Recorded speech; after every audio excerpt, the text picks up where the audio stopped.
E quindi Tina, dopo tanti anni di esperienza nel tuo caso specifico, hai notato che per quanto riguarda la visual generale della comunità, quindi poi dei consumatori, c'è stato anche un cambio di tendenza nei confronti della categoria, cioè quindi più vicini ai professionisti perché intesi come persone preparate e che quindi possono seguire in modo assolutamente preciso e completo l'utente che ne fa richiesta.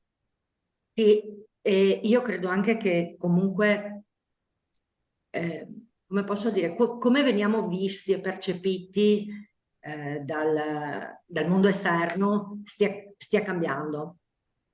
Perché si è visto da statistiche che per esempio le ultime generazioni, le nuove generazioni si rivolgono sempre più a un agente immobiliare perché non hanno tempo, ma anche richiedono competenza. E solo cambiando noi cambiamo la percezione che gli altri hanno di noi.